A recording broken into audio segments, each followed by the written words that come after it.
Hey guys, this is Mina Irfan and welcome to The Universe Guru. If you haven't already, go ahead and hit that subscribe button so you can join in all the fun. We talk about minimalism, personal finance, budgeting, personal development, and everything else. So I hope you will subscribe and join in on the fun.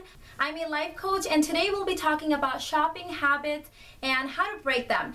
You may just have an annoying shopping habit of buying a little bit too much and having remorse the next day, or you may just simply be buying things that you don't need and cluttering up your environment, or you may have a full-blown shopping addiction. The tips and techniques that we will be discussing can help you no matter where you are on that spectrum, and these are backed up by studies and plenty of evidence that shows that it works, and I've applied some of these tips in my own life to break my own shopping habit. So tip number one is to identify your trigger. That is the number one place to start with. It may take you a while to figure it out, or you may know it already. You may know why you shop. Maybe you end up in a mall just browsing or walking around when you're bored, or maybe you tend to shop when you are unhappy with your weight or unhappy with your relationship or your financial situation. Perhaps you shop because your spouse went ahead and spent some money and you're thinking, well, he spent this money. So you shop when you need an escape, you need something to do. You're bored, basically. Whatever that trigger is, we can't really move forward without identifying that trigger, because that is key to breaking or acquiring any new habit, is to go ahead and identify that trigger. So I really invite you to take some time and figure out what that trigger is. I'm going to use some actual case studies from my own practice as a life coach. We found that a lot of times people come in already knowing their trigger, but sometimes we have to dig a little bit deeper. One common trigger that came up quite a few times is people say they run in the store, whether that's CVS, Walgreens, Walmart, Target, to pick up one or two items, and before they know it, they're coming out with $100, $200, $300 worth of stuff. And so in that case, the trigger would be actually being in a store.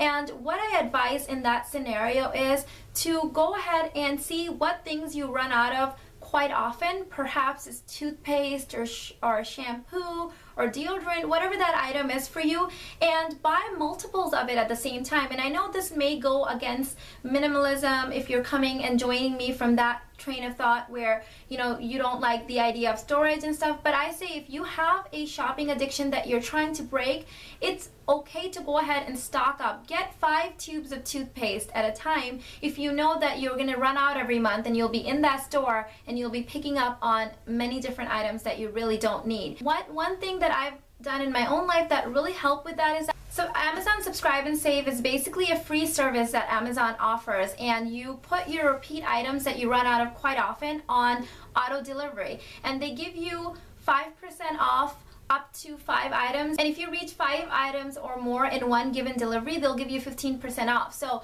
things like probiotics or protein powder or toothpaste and things like that, where I know that I will run out of those things quite frequently, perhaps even on a monthly basis, I put those on Amazon Subscribe and Save, and you can choose monthly delivery or every 2 months, 3 months, all the way to 6 months, I believe. And that's really helped cut down on those monthly or weekly runs to CVS or Walmart. We no longer shop at Walmart, Target, and CVS on a regular basis. We go to Target once a year, we go to Walmart maybe 2 or 3 times a year, and CVS we haven't gone in at least 6 months. So that's quite a bit of difference for us, because we were going to CVS almost every week picking up something or another. If your trigger is ending up at one of those stores on a weekly or bi-monthly or monthly routine and you end up buying a lot of stuff, then I would say that you want to auto ship those things to you, and that way you won't be in the store.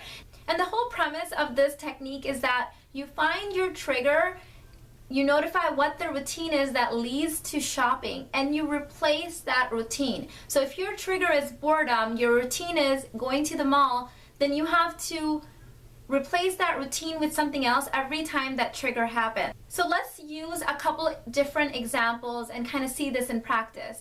I talked about, putting those things on auto ship, the ones that you routinely run in the store with. So that's one way you can do it. Let's say that your trigger is that you have nothing to do on the weekends and it's cold where you live, it's hot where you live, whatever the thing is, you end up at the mall every weekend, and since you're at the mall, you see sales, you see other people shopping, and you tend to buy things. Your trigger is, it's the weekend, you're bored, or it's cold or it's hot, you have nothing else to do, and your routine is you end up at the mall. So when that trigger happens, the weekend comes, you find another routine. You go hang out with friends, you go work out, you go boating, you go running, you go jogging, you find another routine. And so you have the same trigger, but you replaced the routine, and the reward at the end is the same because you passed your time, you had some enjoyment, but you don't have this guilt from spending all this money. And basically you can do this technique for any habit or routine in your life. So let me use a personal example from my own life. I found my trigger was when I was unhappy with the way that my clothes fit and looked on my body. When I had kids, my body changed, and even though I was able to lose the weight, my clothes didn't necessarily fit the same. And so I would equate that with I need more clothes rather than I need to do something so that I can feel happier and more content with my body. But I kept shopping, and so I also don't like clutter, so I would go and shop, buy all the stuff, bring it home, and then give it away. And so I was always stuck in this routine. And one thing that really helped me identify the trigger as being a bigger issue than just shopping was because things that I truly loved, I kept for years, sometimes even decades. So I knew that for me, it wasn't just having something new. Things that I loved and that flattered my body, my lifestyle, and my skin tone, I would keep for years and years and years until it pretty much fell apart.